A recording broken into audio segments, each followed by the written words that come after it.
Someone may have tried to tell me, but I didn't bring my phone, and that's how they would have notified me.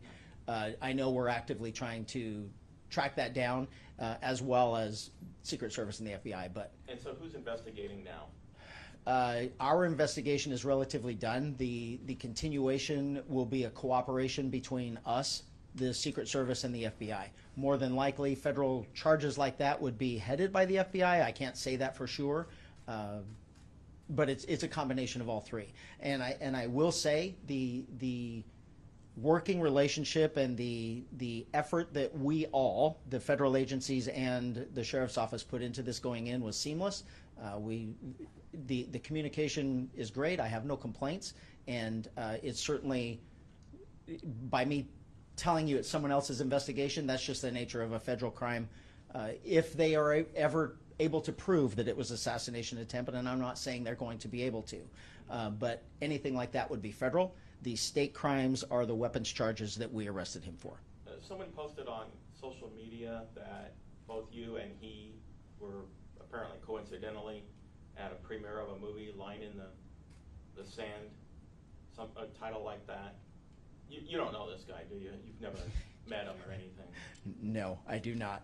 Okay. I have absolutely no idea. Okay. When you originally stated his name, you said it was Vanastra. So yes, and maybe I just didn't emphasize that enough at the end. So the name that he has given us is Vem Miller. That's what he was booked under. But he had multiple passports and IDs with different names. And then also you stated at the event there was 25,000 people, and later you said 50,000. Do we have a better count of how many? We don't have a total yet. There are two different numbers, though, because of the amount of people that were actually made it inside the venue. And then the way it works is once the former president takes the stage, nothing else moves. So if you weren't in by then, you did not get in. And we do know that there were plenty of pre-screenings that had happened at parking lots before, and we know that there were multiple thousands of people that did not get in based on timing. So we have an idea of how many people were inside and outside, and we don't have an exact number. But that's the reason why I would have said two different things. You talked about this group, Sovereign citizens. It's a I don't know any in a law enforcement world. That's what we call them. That's what they call themselves, sovereign citizens. And it's just a political belief, if you will, that government rules and laws and everything else that goes along with it doesn't apply to them. So this is an organized group, and this group, they have a lot of members here in Riverside County? I won't say they have a lot. Law enforcement across the country, we train on how to deal with them just because of the verbiage that they use when they interact with us.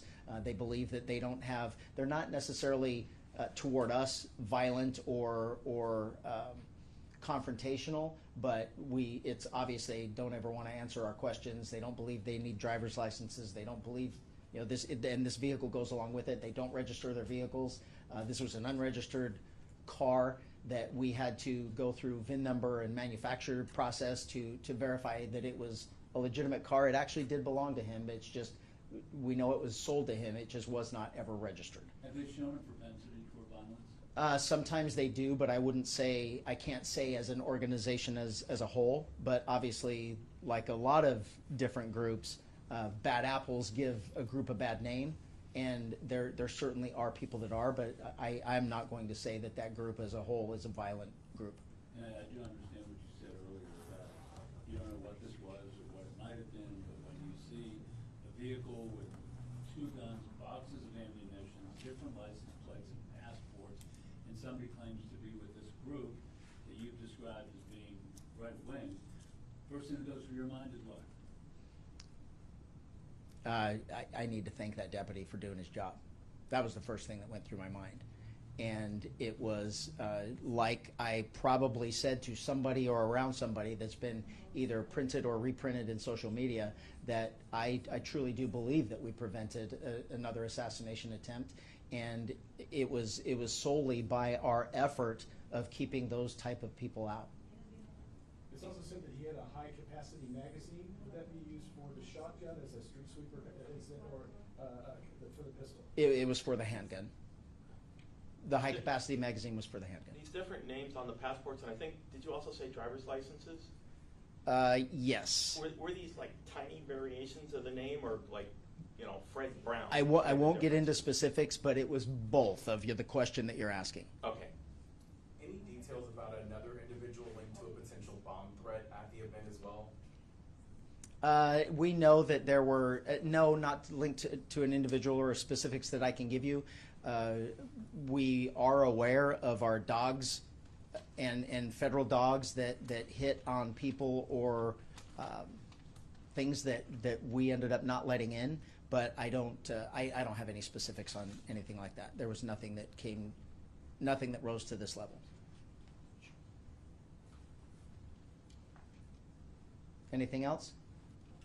Thank you, Sheriff. Okay, thank you for coming.